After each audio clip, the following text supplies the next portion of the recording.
Assalamualaikum warahmatullahi wabarakatuh. Salam Merdeka Mengajar. Perkenalkan, saya Abdul Holik dari SMP Negeri 2 Padalarang, Kabupaten Bandung Barat, Jawa Barat. Pada kesempatan sekarang, saya akan berbagi pengalaman mengikuti pelatihan mandiri dalam mempelajari modul 1 yang ada dalam platform Merdeka Mengajar, yaitu tentang Merdeka Belajar. Menyebarkan pemahaman Merdeka Belajar. Setelah mempelajari topik Merdeka Belajar, diharapkan kita dapat 1. Memahami gagasan dan prinsip pendidikan berdasarkan pemikiran Ki Hajar Dewantara. 2. Memfasilitasi murid agar tumbuh sesuai dengan kodratnya. 3. Menerapkan pembelajaran yang memerdekakan murid. Bapak Ibu guru yang hebat, dalam mempelajari modul Merdeka Belajar ini, ada 5 paket modul, dan ini kelima paket modul tersebut.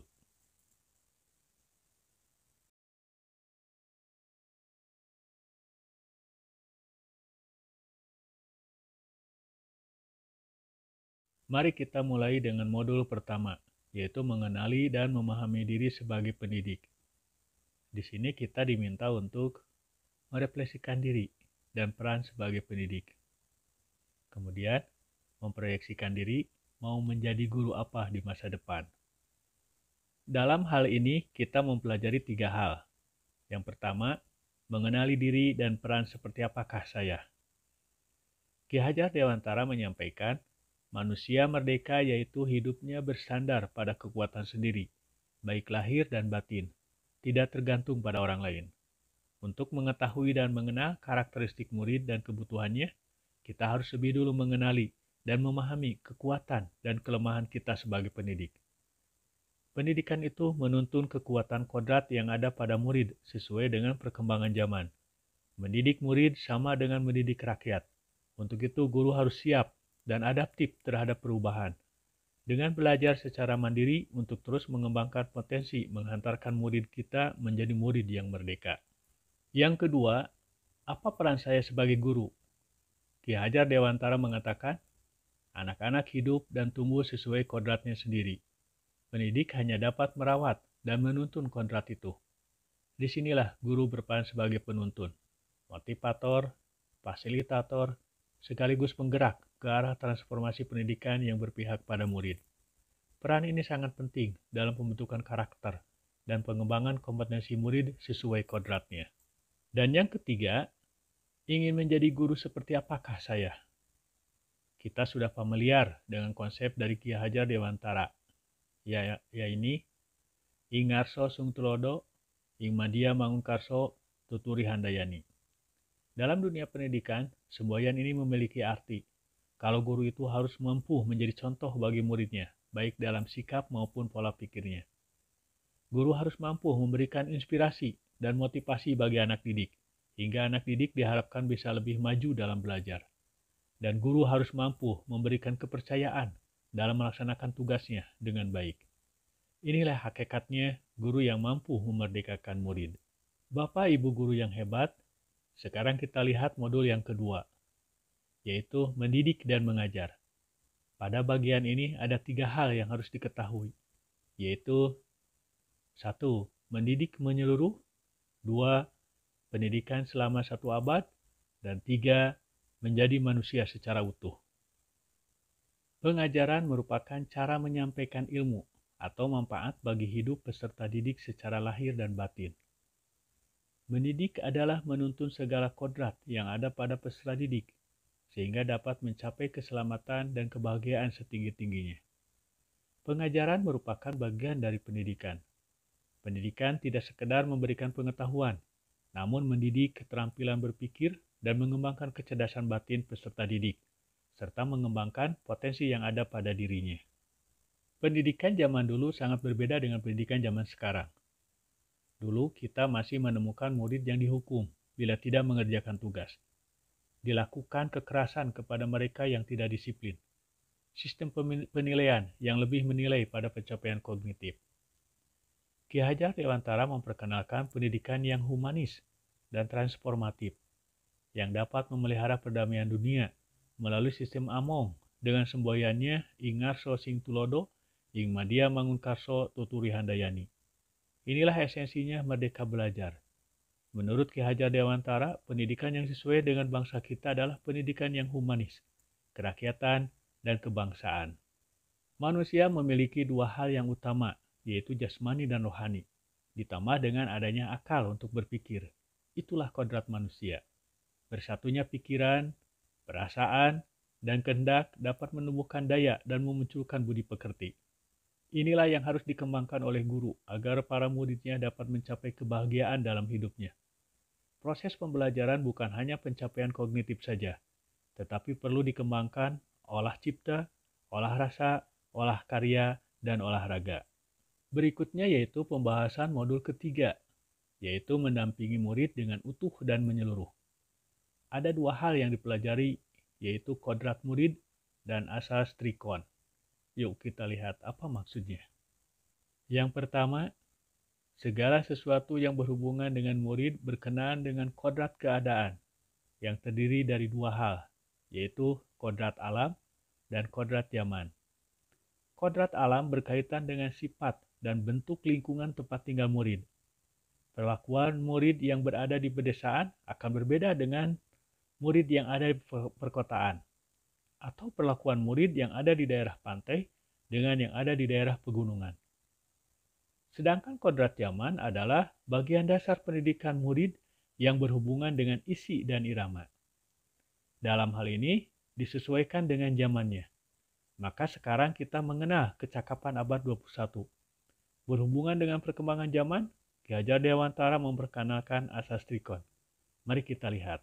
Asas trikon terdiri 3 aspek, yaitu pertama, kontinuitas, yaitu pengembangan yang secara berkesinambungan dan dilakukan terus-menerus dengan perencanaan yang baik.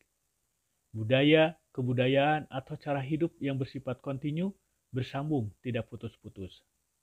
Kedua, konvergen, yaitu bersama bangsa lain mengusahakan terbinanya karakter dunia sebagai kesatuan kebudayaan umat manusia sedunia, tanpa mengorbankan nilai atau identitas bangsa masing-masing. Semua yang masuk tidak langsung diterima, kita hanya menerima yang sesuai dengan nilai-nilai kebangsaan. Dan ketiga, konsentris, yaitu bersifat terbuka, tetapi tetap kritis dan selektif terhadap pengaruh kebudayaan di sekitar. Pengembangan pendidikan harus tetap berdasarkan kepribadian kita sendiri. Bapak Ibu guru yang hebat, modul keempat yaitu mendidik dan melatih kecerdasan budi pekerti. Dalam materi ini kita akan mempelajari tentang budi pekerti dan teori konvergensi. Mari kita lihat bersama. Menurut Ki Hajar Dewantara, budi pekerti terdiri dari dua kata, yaitu budi yang berarti ranah batin yang meliputi trisakti, yaitu cipta, rasa, dan karsa. Dan pekerti yang diartikan sebagai ranah lahir yang mewujudkan tenaga. Sehingga budi pekerti dapat dimaknai sebagai perpaduan antara cipta atau kognitif dan rasa atau afektif, sehingga menghasilkan karsa atau psikomotorik. Sebagai misal, jika seseorang memiliki budi pekerti jujur, maka sangat kecil kemungkinan untuk melakukan kebohongan.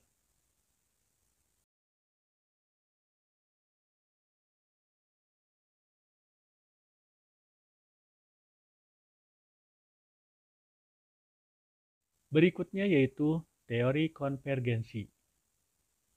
Teori konvergensi didasarkan atas dua teori utama, yaitu yang pertama, teori tabula rasa, yang mengibaratkan anak seperti kertas kosong, yang dapat diisi dan ditulis oleh pendidik dengan pengetahuan dan wawasan yang diinginkan oleh pendidik. Yang kedua yaitu teori negatif, yang beranggapan bahwa kodrat anak ibarat kertas yang sudah diisi penuh dengan berbagai macam coretan dan tulisan. Dengan demikian, tugas pendidik adalah membantu untuk menebalkan dan memperjelas tulisan yang sudah ada. Untuk membuat jelas tulisan yang sudah ada itu, Ki Hajar Dewantara membagi watak atau kepribadian manusia jadi dua bagian, yaitu bagian biologis, yaitu segala rasa yang berhubungan dengan biologis manusia dan tidak dapat dirubah, melekat pada individu sejak anak-anak. Dan bagian intelligible, yaitu kecakapan dan keterampilan pikiran, kemampuan menyerap pengetahuan yang dapat berubah karena pengaruh keadaan dan lingkungan. Salah satunya pengaruh pendidikan. Sebagai contoh intelligible, murid berubah dari ketidaktahuan menjadi tahu, sehingga murid dapat memikirkan dan merasakan serta mempertimbangkan perilaku yang harus dilakukannya.